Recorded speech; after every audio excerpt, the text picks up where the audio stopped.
उत्तर भारत के कई राज्यों में घना कोहरा छाया हुआ है। दिल्ली हरियाणा में कोहरे से विजिबिलिटी काफी कम हो गई है। दिल्ली हरियाणा में आज ठंड का रेड अलर्ट जारी किया गया है। तो ठंड से जो है लगातार मुश्किलें बढ़ते दिख रही हैं और आने वाले कुछ दिनों तक राहत की कोई उम्मीद नहीं है। अब हरियाणा समेत उत्तर भारत में घना कोहरा छाया हुआ है। कोहरे की वजह से विजिबिलिटी काफी कम हो गई है और वाहन चालकों को काफी दिक्कत परेशानियों का भी सामना करना पड़ रहा है। दिल्ली एनसीआर में भी जो है ठंड का सितम लगातार जारी है। पूरे उत्तर भारत में ठंड का सितम जारी है और कोहरे को लेकर अब हरियाणा और चंडीगढ़ में जो है रेड अलर्ट भी जारी कर दिया गया है। दिल्ली हरियाणा में आज रेड अलर्ट जारी किया गया है। तो लगातार कोहरा बढ़ता जा रहा है और घने कोहरे के चलते लोगों की परेशानियां भी बढ़ती जा रही हैं। विजिबिलिटी बिल्कुल जीरो हो गई है और इसका जो असर है सीधा जनजीवन पर पड़ रहा है। कई ट्रेनें जो हैं इससे प्रभावित हुई हैं, फ्लाइट्स जो हैं वो भी देरी से चल रही हैं। तो कोहरे का जो सीधा असर है वो आम जनजीवन पर पड़ रहा है और यात्रियों को, मुसाफिरों को काफी दिक्कत परेशानियों का सामना करना पड़ रहा है। हिमाचल प्रदेश में भी 2 दिन कुछ इलाकों में बर्फबारी की संभावना जताई गई है। तो लगातार ठंड से मुश्किलें बढ़ती जा रही हैं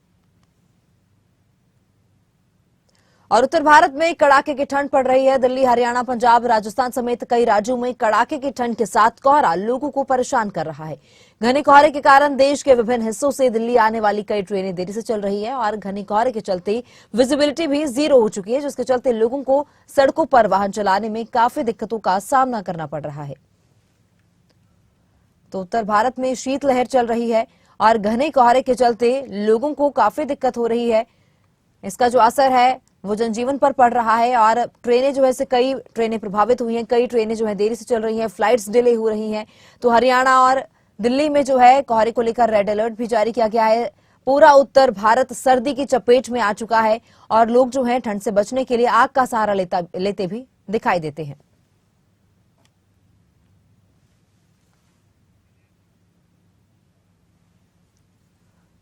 तो घने कोहरे ने सभी की परेशानियां बढ़ा दी हैं। दिल्ली, हरियाणा में कोहरे को लेकर रेड अलर्ट जारी किया गया है।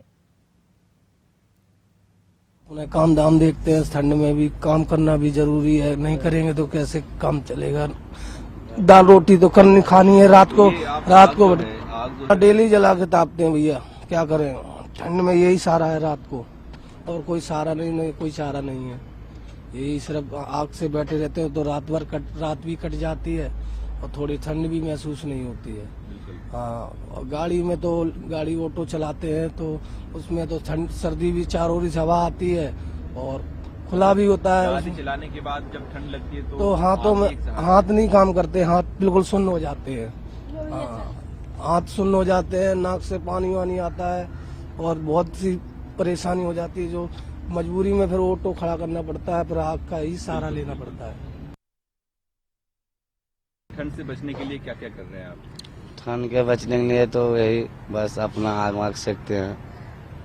आग का सहारा है। हाँ। ये आप आग का जो सहारा है ये एवरीडे आग जला के तापते हैं या फिर जब मौका मिल गया तो कर लेते हैं? हाँ, मौका मिल गया तो ताप गए आग। अब काम क्या करते हैं? काम तो मैं अपना बेलदारी कर रहा हूँ। बेलदारी का काम? हाँ। काम कब शुरू होता है आपका? काम तो कर रहे थे, फिर कल से बंद हो गया काम। ठंड की वजह से बंद हो गया या फिर कुछ और वजह से? ठंड की वजह नहीं, प्रदूषण लगा दिया कूड़ी की वजह से। अच्छा, ये क्यों आई? हाँ, ये जो कूड़ी गिरते हैं ना, इसलिए बंद करवा देते हैं। अभी तो काम भी नहीं चल रहा है। तो बस ठंड से बचने के लिए आग ताप? हाँ, आग ताप अपने क्या करेंगे। और रोहतक से देवेंद्र दांगी हमारे सहयोगी लाइव जुड़ चुके हैं। देवेंद्र, किस तरह के हालात है, क्योंकि हरियाणा में और दिल्ली में जो है रेड अलर्ट कोहरे को लेकर जारी किया गया है?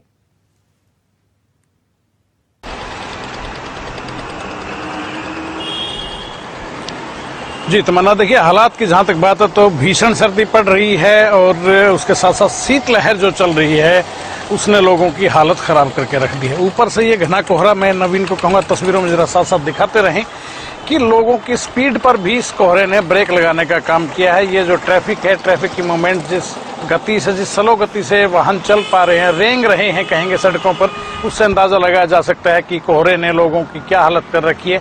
बात हो रही थी कि सर्दी टेम्परेचर रात का तमन्ना करीब 4 डिग्री के आसपास जो ऑफिशियल दर्ज हुआ, जो ट्रेवल किया है, लेकिन रियल फील की अगर बात करें तो 3 डिग्री से भी नीचे महसूस हो रहा है कि हाथ आपके जम रहे हैं। ऐसा लग रहा है जैसे कि एकदम से सब कुछ अकड़ गया हो। खासतौर से उन लोगों को बड़ी दिक्कत, बड़ी परेशानी है। जो मजदूर तबका है, सुबह सुबह जिन्हें मजदूरी पेट पालने के लिए मेहनत करने के लिए निकलना पड़ता है, उन लोगों को सबसे बड़ी दिक्कत हो रही है, क्योंकि मौसम ऐसा है, धुंध इतनी है कि काम मिलने में भी उन लोगों को दिक्कत फेस करनी पड़ रही है। इसके अलावा स्कूलों की अगर बात करें तो पहले आदेश ये आए थे कि 18 तारीख तक जो है वो फर्स्ट टू थर्ड क्लास तक की छुट्टियां कर दी गई थी सरकार की, तो हरियाणा सरकार की तरफ से।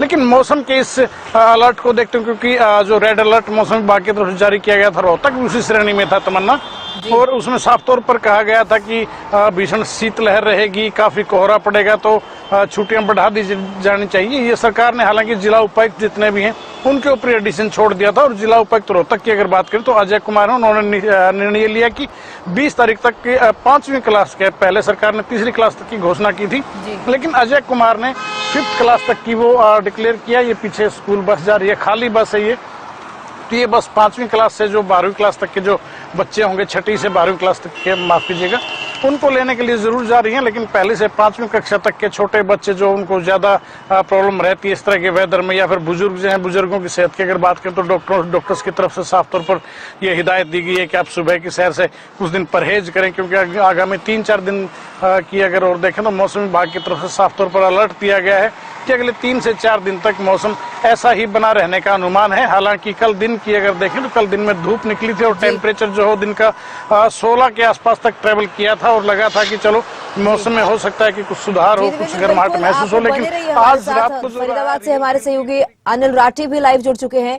अनिल, हरियाणा में रेड अलर्ट जारी किया गया है कोहरे को लेकर, और कोहरे ने सभी की परेशानियां बढ़ा दी हैं। कितना असर इसका जनजीवन पर पड़ रहा है, और फिलहाल जहां आप मौजूद हैं टेम्परेचर क्या है?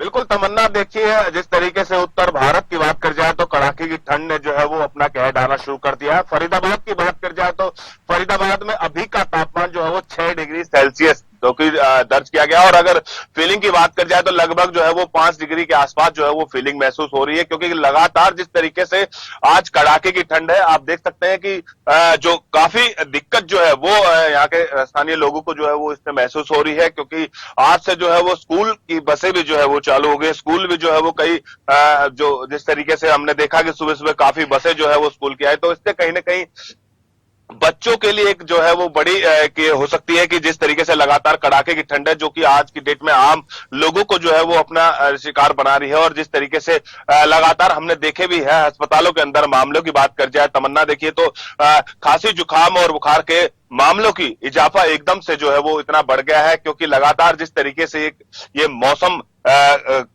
अपना रुख जो है वो बदलता जा रहा है, टेम्परेचर जो है वो गिरावट होती जा रही है, तो उसको लेकर के खासी समस्या जो है वो लोगों में आ रही है। हालांकि जिस तरीके से लोगों को उम्मीद है कि यदि बारिश इस दौरान जो हो जाए तो कुछ न कुछ जो है वो जो बीमारियों से जो है वो राहत मिल सकती है, लेकिन फिलहाल की बात कर जाए तो जनजीवन जो है वो पूरे तरीके से अस्त व्यस्त जो है वो हो रहा है। लोगों की जो काम है वो कहीं ना कहीं सबके डिले होते जा रहे हैं, चाहे फिर ट्रेनों की बात कर जाए, चाहे फिर वाहनों की बात कर जाए, हर चीज पर जो है वो रफ्तार पर पहरा जो है वो पूरे तरीके से लग गया। और जो गाड़ियां अपने जो लोग अपने काम के लिए घर से निकल रहे हैं उनके काम में जो है वो डिले, देख सकते हैं आप सामने गाड़ियां की, देखिए लाइटें किस तरीके से चल करके जो है वो लगभग 30 से ऊपर जो है वो किसी की स्पीड, हालांकि देखिए बच्चे स्कूल जा रहे हैं, अलग अलग स्कूलों की बसें हैं, और इसी तरीके के जो है वो हालात पूरे फरीदाबाद के अंदर है। हालांकि कल भी जो है वो बात कर जाए, देखिए लगभग 11 से 12 बजे के आसपास जो है वो तक धुंध का जो है वो इसी तरीके से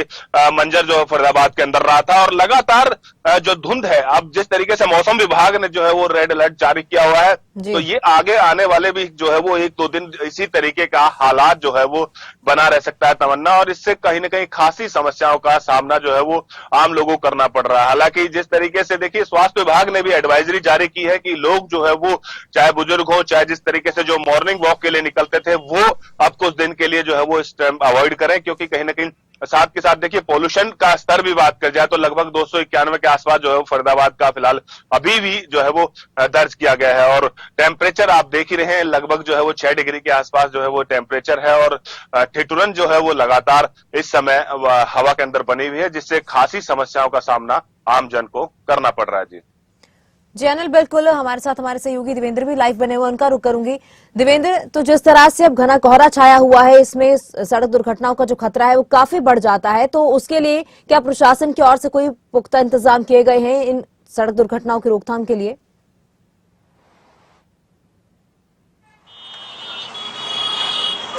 जी तमन्ना, आपने बड़ा वाजिब सवाल किया है और बड़ा ये दुख का विषय भी है कि सिर्फ कागजी बातें हैं। अधिकारियों की तरफ से प्रेस रिलीज जारी कर दी जाती है मीडिया के माध्यम से कि हम लोग ये प्रयास कर रहे हैं, वो प्रयास कर रहे हैं, लेकिन हकीकत यही है कि सड़कों पर पूरी तरह से सफेद पट्टियां भी डिस्ट्रिक्ट एडमिनिस्ट्रेशन लगाने में पूरी तरह विफल रहा है। मुझे कहने में कोई दो राय नहीं है कि सरकारी स्तर पर इस तरह के जो गंभीर प्रयास दिखाई देने चाहिए, वैसे कोई प्रयास रोहतक में दिखाई नहीं दे रहे। सिर्फ कह सकते हैं कि ट्रैफिक पुलिस जरूर अलर्ट नजर आती है, लेकिन वो भी रात का वक्त जब होता है तो भीषण सर्दी चूंकि है और ऐसे में क्योंकि कोहरा है तो ऐसे सड़क दुर्घटनाओं की जो संभावनाएं हैं तमन्ना, वो काफी हद तक बढ़ जाती हैं। और रिसेंटली अगर देखें तो छोटे मोटे सड़क हादसे यहाँ पर रूटीन बन गया है। ये तो क्योंकि कोहरा है तो लोग खुद सावधानी बरत रहे हैं, वो अलग बात है, लेकिन सरकारी स्तर पर अगर देखा जाए तो प्रयासों में कहीं न कहीं काफी कमी मैं मानता हूँ यहाँ पर रही है।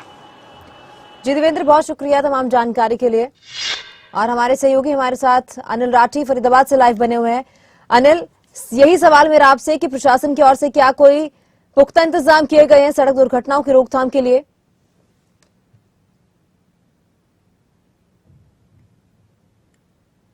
जी बिल्कुल, देखिए तमन्ना, बात करी जाए तो हालांकि जिस तरीके से हमारे साथी ने बताया, और फरीदाबाद की बात करी जाए तो फरीदाबाद में भी देखिए जो है हालांकि अभी कैंप लगाया गया था बकायदा, जो है वो जो बड़े वाहन होते हैं उनके पीछे रिफ्लेक्टर टेप जो है वो ट्रैफिक पुलिस की तरफ से, यातायात पुलिस की तरफ से जो है वो लगाई गई थी और लगातार समय समय पर इसी तरीके की कवायद जो है वो आगे भी जारी। लेकिन बात करी जाए तो क्योंकि एक्सप्रेसवे का निर्माण कार्य देखिए जोरों पर है और एक्सप्रेसवे के निर्माण कार्य में जो है वो इस समय यहाँ पे हम दिखा भी देते हैं आपको कि काफी ऐसी त्रुटियां हैं, काफी ऐसी लापरवाही है जो कि कहीं ना कहीं आने वाले समय में एक बड़ा खतरा जो है वो वाहन चालकों के लिए पैदा कर सकते हैं। क्योंकि देखिए इसी तरीके से ये पूरा हाईवे है, क्योंकि इसपे सबसे बड़ी बात तो रात के समय जो है वो बिल्कुल भी लाइट का प्रबंध इस पूरे हाईवे के ऊपर नहीं है। रिफ्लेक्टर आपको मैं दिखा देता हूं, ये देखिए जो व्हाइट रिफ्लेक्टर पेंट होता है वो यहाँ पे आपको सड़क पे नहीं दिखाई देगा। तो कहीं ना कहीं काफी खामियां जो है वो यहाँ पे दिखाई दे रही हैं और इसमें जो है वो सीधे तौर पर जो है वो कहीं ना कहीं पुलिस को ऐसा कोई सख्त जो एक्शन जो है वो इन हाईवे वालों के खिलाफ, जो क्योंकि जो भी कंपनी जिसके देखरेख में ये निर्माण कार्य चल रहा है तो उस कंपनी के खिलाफ जो है वो करना चाहिए, क्योंकि जिस तरीके से यातायात की जो गाइडलाइन है उनको पूरे तरीके से यहाँ पे प्रॉपर फॉलो नहीं किया गया है, जिसके चलते कहीं ना कहीं आने वाले समय में, कुछ दिन पहले ही हम आपको बता देते हैं कि 2 एक्सीडेंट जो है वो ट्रक इतने भयानक बुरे तरीके से जो है वो एक्सीडेंट हुआ था कि आग तक लग गई थी। क्योंकि उसमें जो है वो सेफ्टी वाइज की बात कर जाए तो चाहे फिर येलो लाइट होती है वो कुछ दूर पे देनी चाहिए थी, एकदम कट उन्होंने जो है वो बनाया गया। तो काफी खामियां जो है वो इस हाईवे के ऊपर फिलहाल अभी बनी है, जिसके चलते आए दिन हादसे जो है वो यहाँ पे होते रहते हैं। जी अनिल, बहुत शुक्रिया तमाम जानकारी के लिए।